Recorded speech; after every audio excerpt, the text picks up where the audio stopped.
Hello and welcome back, dear students. Today we start with our history session. We will start lesson number 8, Devotional Path to the Divine. We begin with session 1. So before actually going further with the lesson, a few things that I want you to recollect.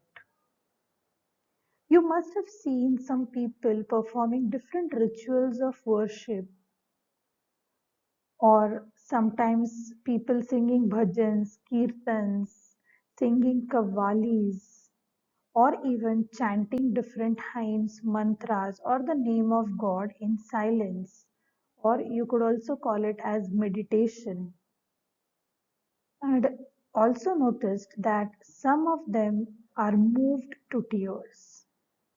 Such intense devotion or love of God is the legacy of various kinds of bhakti and Sufi movements that have evolved since the 8th century. I hope you remember something related to the bhakti movement which we have done in your class 6.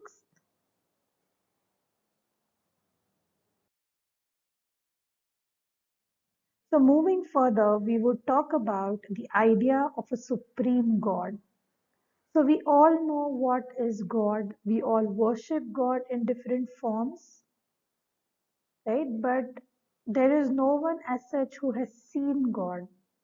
So the figures, the idols of God, what we have made, it is the human beings who has given a shape to that supreme universal power, which gives us a lot of positive vibrations and energy, right? So we all have learned about Buddhism, Jainism in the earlier classes, right?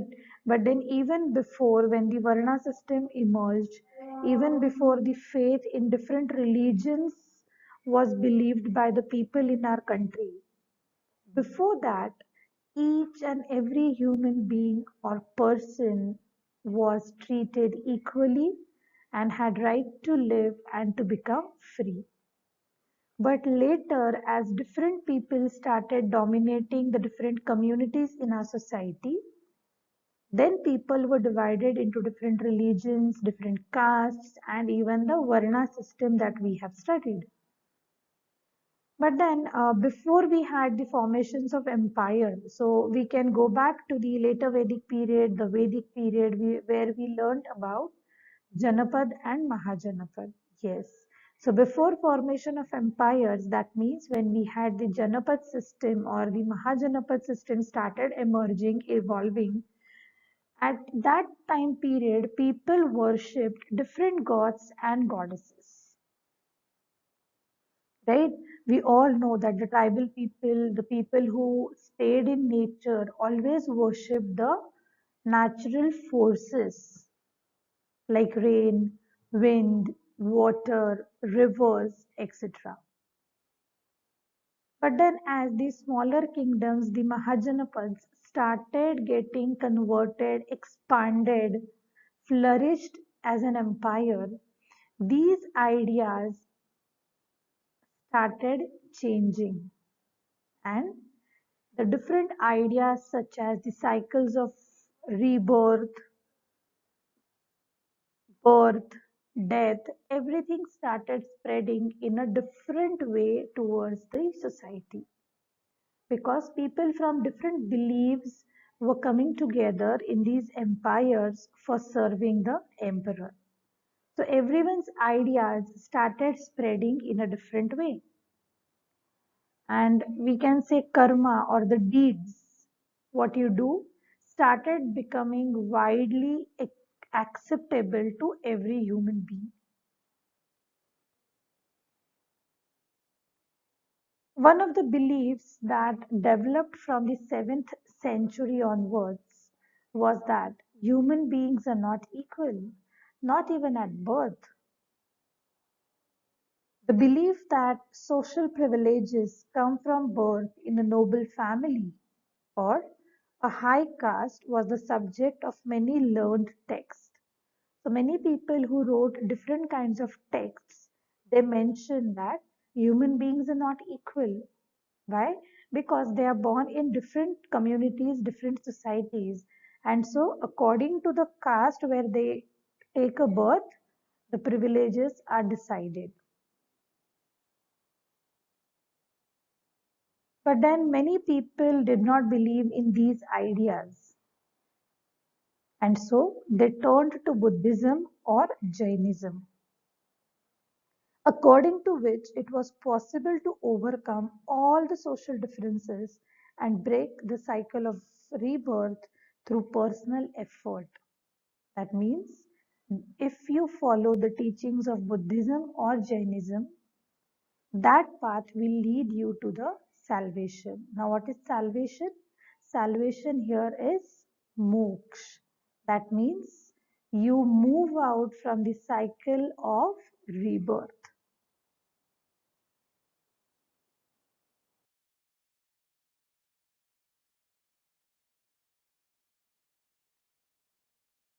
There were other group of peoples who followed the idea of supreme God, that is some supernatural positive power which governs the universe, where salvation or moksha or freedom for birth and death or to stop the cycle of rebirth could be achieved through one important path, that was devotion to only one God, which we know as bhakti, and this is also advised in our Bhagavad Gita, right? So last year we have learned something which was related to the bhakti movement, where people were allowed to worship any one personal deity which they liked the most. And that devotion could be through various songs, bhajans, kirtans, or meditating or chanting the name of that particular god. It would be in any possible way the person wants to. Now, during the similar time in the common era, what we say, Shiva, Vishnu, and Durga emerged as supreme deities and were worshipped through elaborate rituals, maybe by performing certain yajnas, right? And then the myths about these different god and goddesses became a part of our Puranic stories. And then the Puranas introduced, or the stories told people the method of worship in the local communities, how these different gods and goddesses were worshipped in the different communities, and also said that all devotees who get the blessings of gods regardless of their caste. So now here, giving you an example, we all have seen or performed Satyanarayan Puja at our home. So whatever stories are read during the Satyanarayan Puja which we perform at our home, what is it? It is a Puranic story which tell us certain myth or legend about different gods, right? It is the legend or a myth about Lord Vishnu. And then it was also said whatever methods were introduced in these stories, it could be followed by any person regardless of his caste, his social, and you can say financial status in the society as well. So I hope what were Puranic stories and what is this idea of Supreme God is clear to you. Now let's move on to the next part. So now let us learn about Nayanars and Alvads. Around the 7th and the 9th centuries, the society has seen emergence of new religious movements, and these movements were led by the Nayanars, who were the saints devoted to Shiva, and the Alvads, who were the saints devoted to Vishnu. And these saints or the followers of Nayanars and Alvads came from all different castes and communities, including who were considered as untouchables as well. Untouchables who were from the communities of the Pulaiyars and the Panars. Now, this particular kind of bhakti, which is said to lead a person to salvation actually started in the southern part of our country. Now here, whatever Buddhists and the Jains preached, or whatever teachings were given by Buddhism and Jainism, actually was sharply criticized by the Nayanars and Alvars, and instead of that, they started preaching people the ardent love for Shiva and Vishnu. So they preached people that whatever way you worship Shiva or Vishnu will give you the path to salvation. They also believed certain ideals of love and heroism from the Sangam literature. So this Sangam literature basically tells us about the heroic and the powerful deeds, the strong decisions taken by the different rulers of the southern part of India. So certain values from those heroism deeds were mixed with certain values of bhakti by the Nayanars and the Alvars to promote the ardent love for Shiva and Vishnu. These saints wandered from place to place and composed unique and beautiful poems and music in praise of their deities. So they were as we say, they were the ardent followers of Shiva and Vishnu. They started composing different poems, hymns, bhajans, which would help people worship their own deities. So during the 10th and the 12th centuries, when we know that the Cholas and the Pandya kings started building splendid temples, right?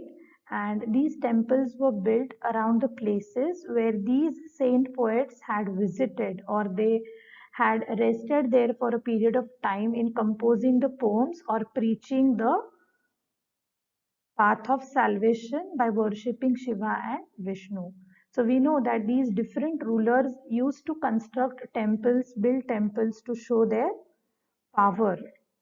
But then this particular time period when construction of temples was going on, it actually was the strengthening link between the bhakti tradition and the temple worship.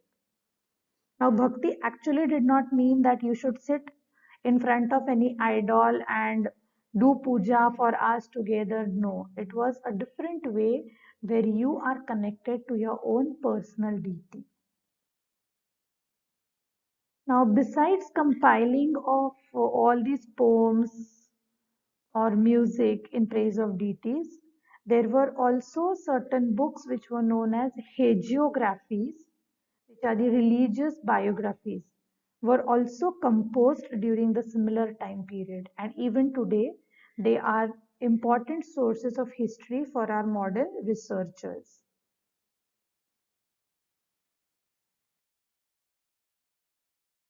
So now let us discuss something about philosophy and bhakti. So how philosophy and bhakti went hand in hand. So here we talk about Shankara, who was one of the most influential philosophers of India and born in Kerala during the 8th century. He was an advocate of Advaita, or he gave the doctrine of oneness of human soul and supreme soul, which is formless and is the ultimate reality. He also considered the world around us to be an illusion or Maya, and preached people the renunciation of the world and adoption of path of knowledge to understand the true nature of attaining salvation. So here Shankara, who proposed the theory of oneness of human soul with the supreme soul, and says that it is a formless unity of human soul and supreme soul, and this is the ultimate truth and reality. And he advised people to give up all the materialistic greed, the worldly things, because they are like an illusion. They make us crave for more and more. And he also said that follow the knowledge, the path of knowledge, because that is the true path which will lead you to the last point, the last goal of a person, that is achieving salvation. The next, let us discuss something more about philosophy and bhakti through Ramanuj. So, Ramanuj was a person who was born in Tamil Nadu in around 11th century, and he was highly influenced by the philosophies of the Alvars. So he was a person who was a follower of Alvar, we can say, the ardent devotee of Vishnu. According to him, the best means of attaining salvation was through intense devotion to Vishnu. As he was the follower of Alvars, obviously he thought that the path to achieve salvation was through the devotion to Lord Vishnu. And why is it so? Because Vishnu in his grace helps the devotee to attain the bliss of union with him. So he says, once you are connected to Vishnu, he will help you to be free and to be happy. He has also propounded the doctrine of Vishishta Advaita, or we can say as qualified oneness, which here says that even if a soul unites with the Supreme Soul, it remains distinct and under the blessing of Supreme Soul. And so, this ideology inspired a new form of bhakti which started in the northern part of India.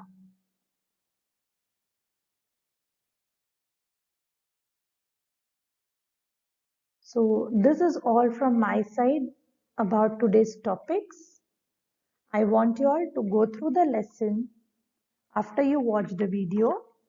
You will read page number 104 to page number 107 up till philosophy and bhakti. If you have any doubts, any queries, do note it down in the textbook and you can ask me your doubts later in our session. So till we meet for the next time, take care. Bye bye.